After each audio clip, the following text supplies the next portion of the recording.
at Loncin Powersports, or motorcycle company, and here is the debut of the Vogue.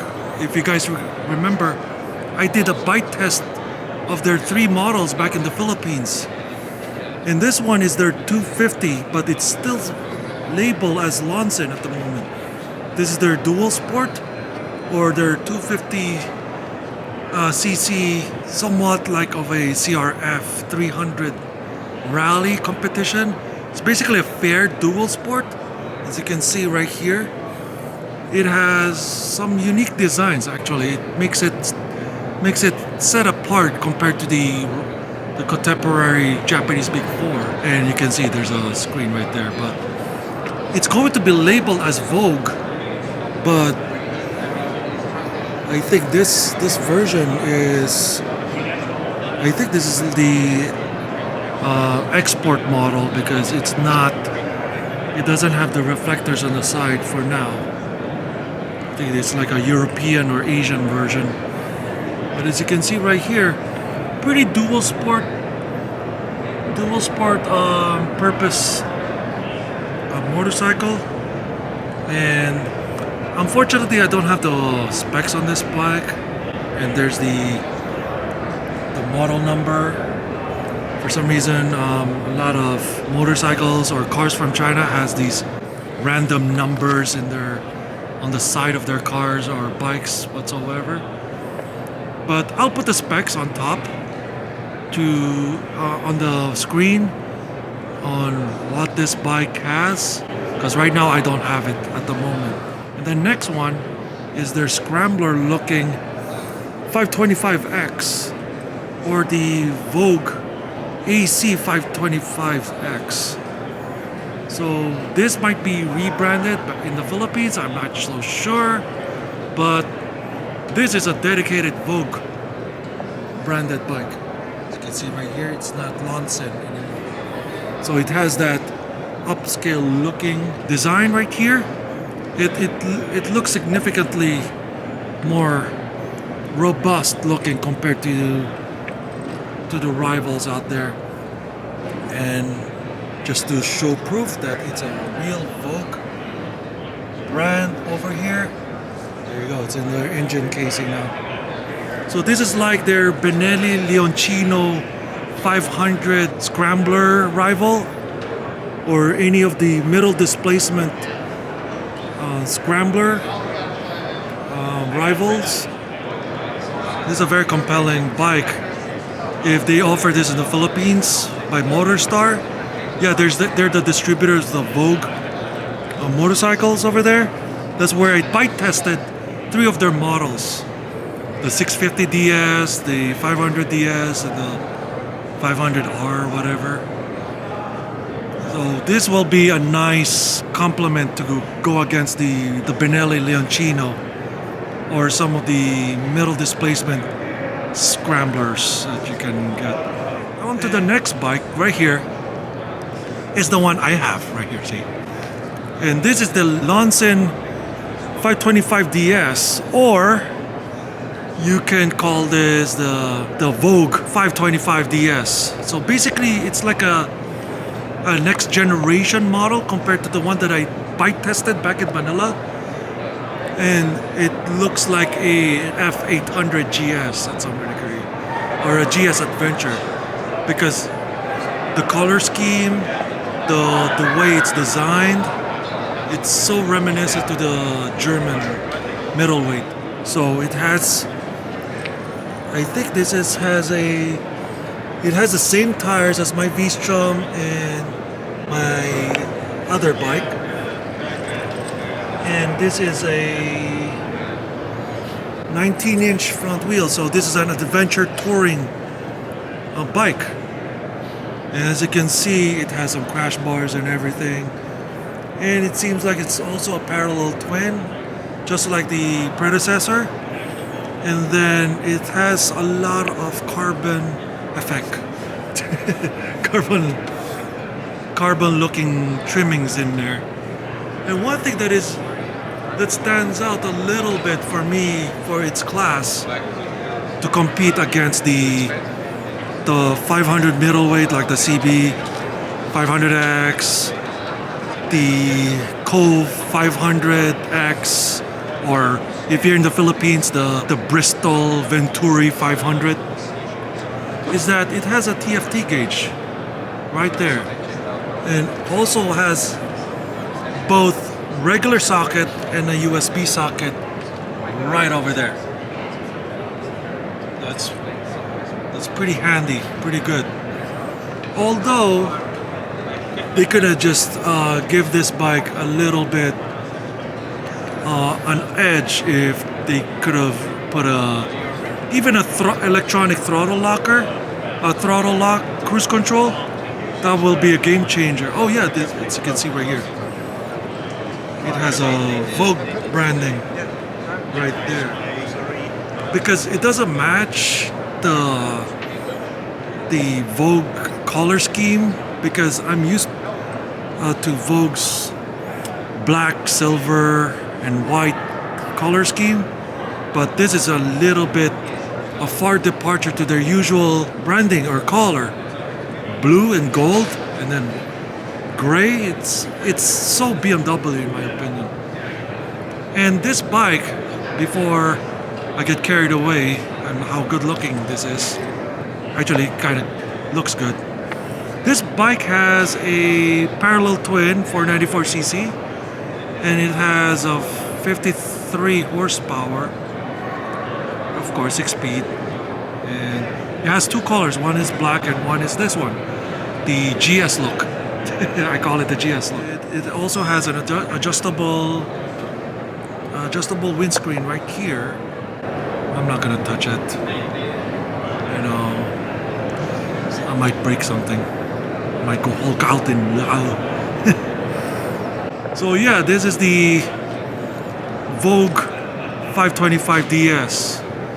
And then lastly is this scooter right here. And Loncin has this new brand called Bicose or Bicose. Let's check this out. This is like one of the Filipinas class of maxi scooters. I call it a medium-sized scooter, but this is an electric scooter right here. It's called a Bicose Real S5T Ultra. Look how big this is. It's like an Android tablet. I don't know if you can turn this on. And it looks like the buttons are like haptic feedback.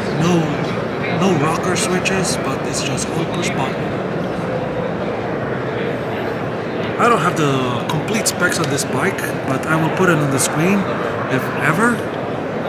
And it looks futuristic, and the color really matches to the bike. So this is a Loncin product number right there. Okay, it looks metallic, but if you touch it, it's plastic. But of course, like most scooters are.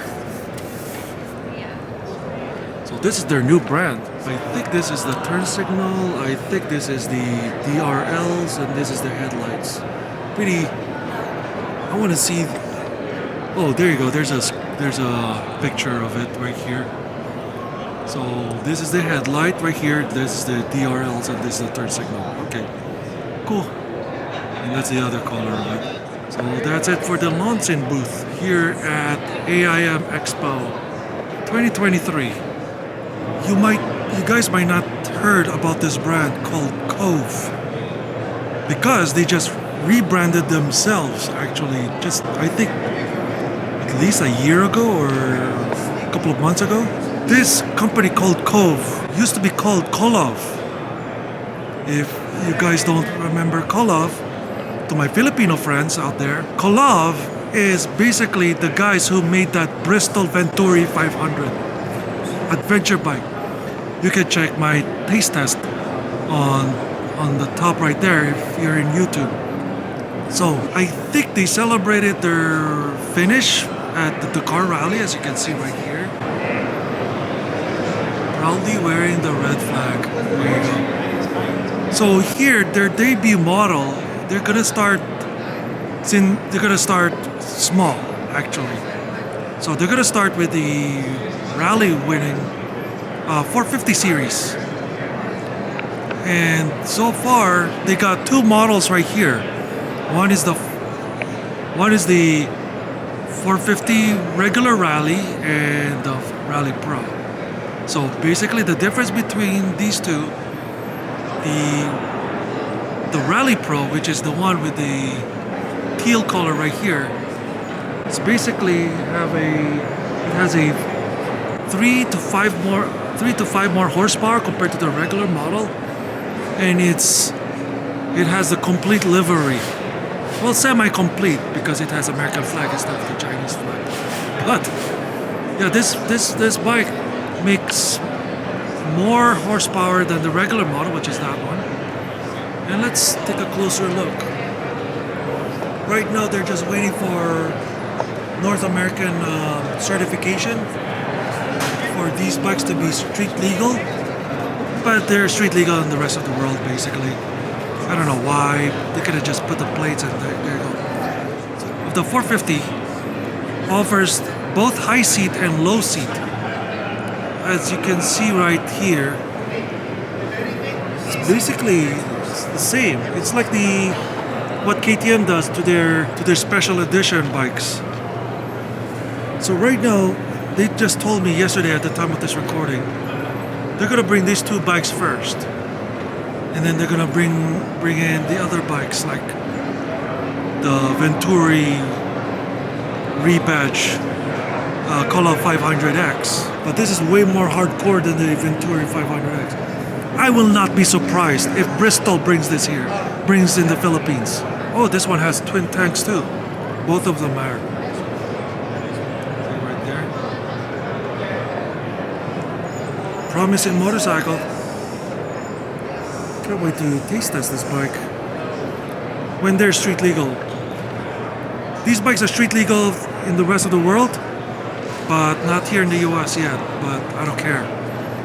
If they're street legal in the other parts of the planet, it's street legal for me.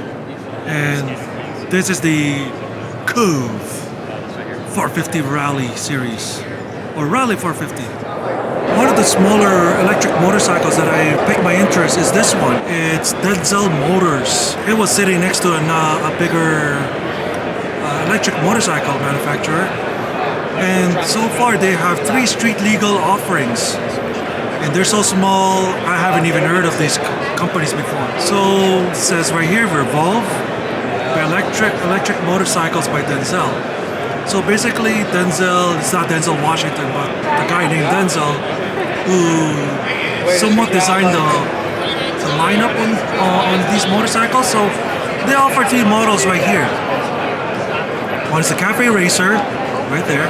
I'll show that to you guys in a bit. Then the Liberty Dual Sport and the Samurai, somewhat dirt bike, something like that. So let's start. I'm gonna go breeze past this place, but just to showcase the lineup that they have. So this one is the Samurai. So it says here it's based on the E-Power motorcycle. This is like the Americanized version. I was here yesterday at the time of this recording, and they said that this bike is street legal at some degree. Although on this display model doesn't have the turn signals at the back, and they didn't install the license plate bracket, but this one is red actually. So it's kind of weird. So the Samurai has the MSRP of $6,400, and this is a very lightweight, 138 pounds, basically lighter than me. And this one has a driving range of 80 miles. It can go up to 55 miles an hour, so that's pretty quick. And they said that this model right here is like it has a carbon composite model. That's why they claim to be very light. The reason why I said that this can be a street legal model because it has turn signals right here. And of course, street legal instrument panels right here. Although it's pretty simple, pretty well straight out. And this is one of the few motorcycles that has a push button start. That's pretty handy. It's pretty cool actually. And right here it has the I think it has two power modes on this bike. So this is really light. I mean, I can't tell till I ride it, but it's okay.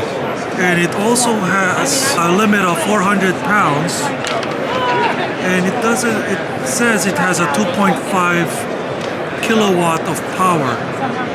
It's pretty not bad, It's like equivalent to a 150cc to 250cc dual sport motorcycle at some degree.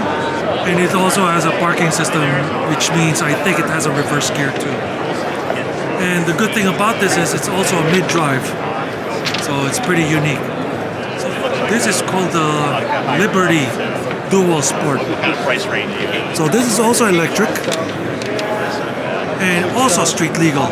As you can see right there, there's turn signals right here. And let me show you the rear end of it. It's pretty modern looking rear end. And this drum brakes. So for Filipinos out there, they might like that. And look at the instrument panel right here. Pretty DG analog hybrid system. And there's a instrument panel right here. You can see the voltage and the current amperage of it too. It's pretty simple. For some reason it has a Puma logo right there. I think that Puma logo, I think that's the power mode.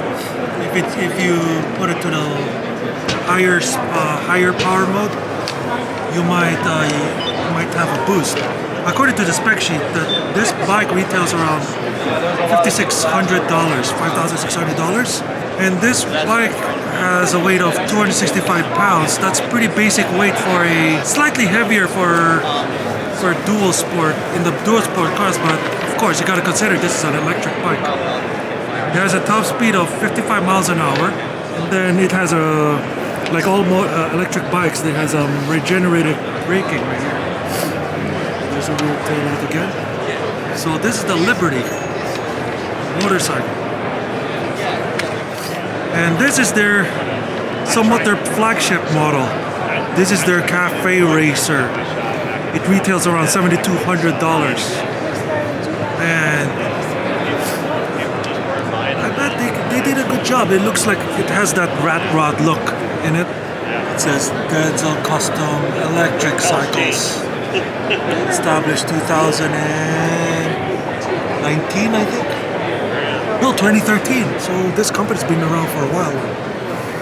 So basically, the braking system is somewhat similar to the Liberty, and this bike weighs around 242 pounds, and it has, just like the Liberty, it has a 5 kilowatt of power. So pretty cool. And this one has a start button right here. Pretty unorthodox for a motorcycle. And this, I think this is the light for the power mode. I think this is the voltmeter, I think, or battery capacity over here. So you can see the switch gear is almost the same as the Liberty. And the gauge cluster is similar to the Liberty too. So it's almost similar digi analog gauge. So yeah. I'll put the links on the company on top of the screen, and you can see their line, in case if you guys are curious.